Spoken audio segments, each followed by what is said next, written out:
Make America Great Again. So Walker saw it, and he goes, Make America Great Again. He didn't get much of an applause, and then shortly after that, he was out, he was gone, you know. But and I'm going to bring tomorrow to one of the meetings, or maybe the next day, I'm going to bring the plaque that he gave me. I actually brought it. I'm going to hold it up. I would have brought it for you, but I don't know. I should have brought it for this crowd. What the hell? Why didn't I bring it tonight?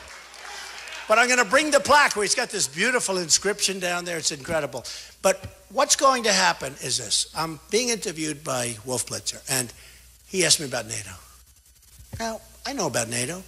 I'm not an expert on NATO, but I have a lot of common sense, and I have great business instincts. That's what you need when you have 19 trillion. You need somebody that we have to stop this, right?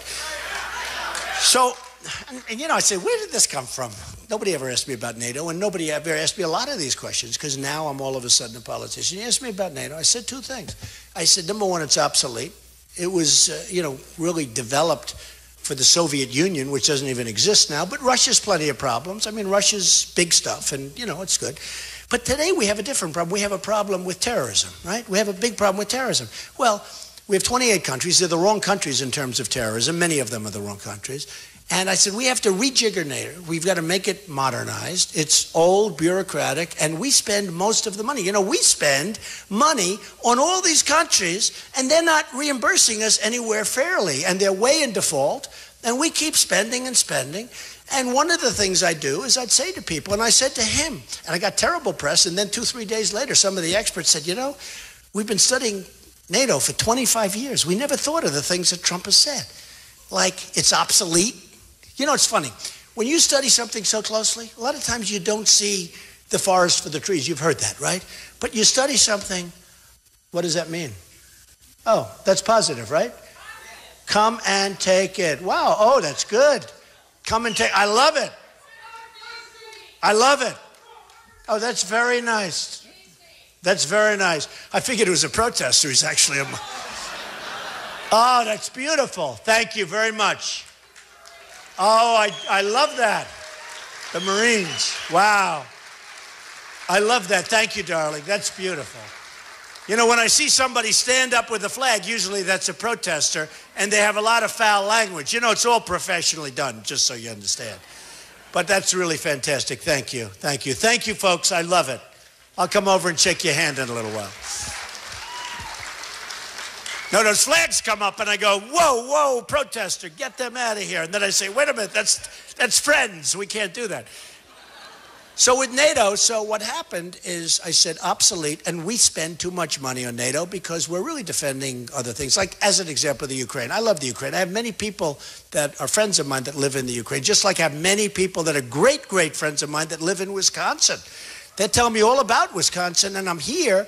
And, I saw one just a little while ago, and he said I'm doing great, by the way. I think we're doing great. I think we're going to win Wisconsin. I think.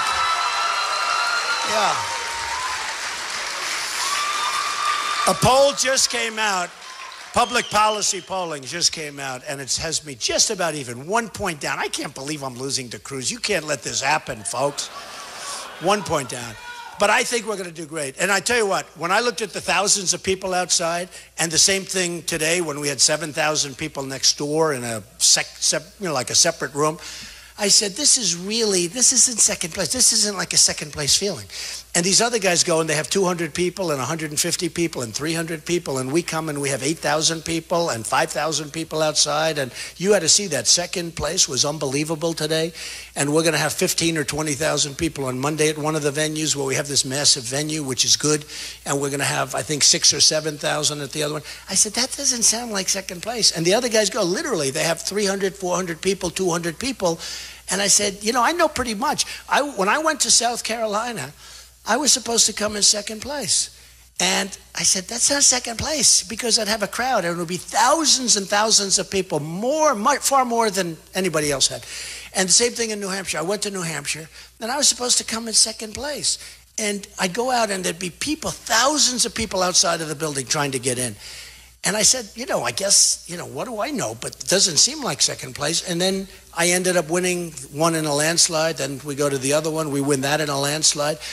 I think we're going to have a big, big victory in Wisconsin. I really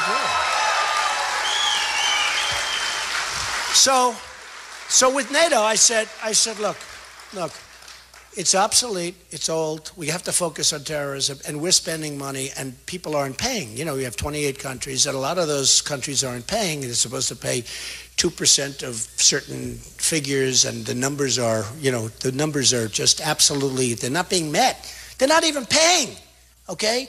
So we're giving many of these countries, I don't want to say who, which I know, and I don't want to say how many, but it's the vast majority of these countries, we're giving them practically a free ride.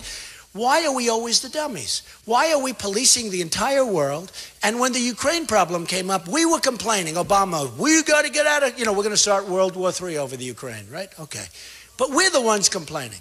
We're the ones complaining. I say, why aren't the nations surrounding Ukraine? They're not complaining with Russia. They're not complaining. Why aren't they complaining? Why aren't they saying, we don't want you to do this? Why isn't Germany complaining? Why aren't the other countries complaining? Why are we always the one that's up front? And we're paying like 73%. We're one country out of 28. Why are we paying 73%? Why? Because it just got that way. So one of these experts was good. He said, I've been doing this for a long time and I've been studying. I never thought of it. It's obsolete. Trump is right. And you know what else? It's unfair because the United States is paying disproportionately by a lot, disproportionately too much. We owe 19 trillion going to 21 trillion. I'm going to get that down so fast. There's so many different things. That's just one. But then I was asked a question by Anderson Cooper, who's a great guy. We did a town hall. It was really good. I really enjoyed it. And he's terrific. It got tremendous ratings. By the way, it won the evening. You heard about that, right? Won the evening. And who did it just beat by millions? Do you know who it beat by millions? Same time slot. Same time slot. Beat by millions and millions of people. Oh, gee, I'm so surprised to hear that. But it was a great thing. And we talked about Japan. And he said, well, what do you think about Japan? I said, look, here's the story. We defend Japan. Does anyone know that? We defend Japan. They do now because I've been talking about it to everybody because I find it amazing. And it's fine. And I know we don't want Japan to arm, ideally. But in the meantime, we have this maniac in North Korea that's armed. So you say, well, where does it all stop? So we defend Japan, we defend Germany, right? You know that? We defend Germany. Now, here's the thing. They pay us, but it's a fraction of what we should be paid. And it's not a winner, okay? But we defend all these countries. We defend South Korea. We have 28,000 soldiers. I wouldn't want to be one of those soldiers, to be honest, with this maniac with nuclear weapons. We're sitting there like not good. But we have 28,000 soldiers on the border. We get peanuts. Now, what's going on? Saudi Arabia wouldn't exist except that we defend them. Saudi Arabia, until the oil price went down, and now they're still making a fortune, but they were making $1 billion a day a year ago. $1 billion a day. We defend Saudi Arabia. We have bases. We have to pay the rent. Why are we paying rent? The rent isn't the big thing, but the concept of why are we paying rent? We're defending them. Why are we paying rent? Okay? If we left Saudi Arabia, they would fall. Okay? They would fall. Whether internally or externally, probably Iran, because Iran took over Yemen. And Yemen has one thing that looks very, very enticing. It's a massive, long border. I mean, one of the longest borders you'll ever see with Saudi Arabia. And Iran wants to get the oil. Look, now they're taking over Iraq. They're taking over Yemen. They don't really want Yemen, but they like the border because they want to take over the oil in Saudi Arabia. I'm really good at this stuff. It's sort of amazing. These guys don't give you credit because they'll give you like a quarter of a sentence. So here's what they did. So the question was asked about Japan. I said, look, you always have to be prepared to walk. If you can't say you're going to walk, you can't make a good deal, okay? It's called the art of the deal, right? John Kerry should have walked at least 2 to 3 times with Iran. When John Kerry went to Iran, he should have said, you have to release our prisoners before we start talking.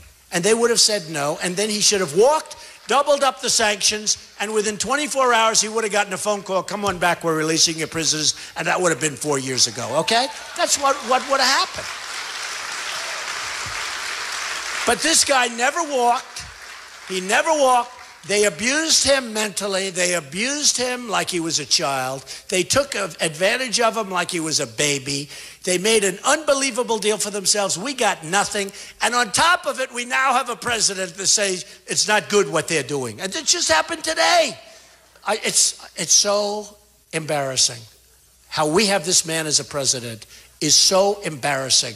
He is now, after just a short while, in the meantime, they've taken much of the money, the $150 billion. They've taken the money, they've spent a lot of the money in Italy, all over Europe, in Russia. You know what they're doing with Russia? They're buying missiles. And we have Obama today, for the first time, he said he's not happy. He's not happy with Iran. He didn't say it as strongly as he should, but the real truth is they're in default. They are in total default. Problem is the money is gone. In other words, I wish, the 150. Now, you know, I've said a number of times what I would have done with that, right? The 150. First, I would have gotten our prisoners back. I would have said, listen, you got to, before we start negotiating, fellas, you got to do this.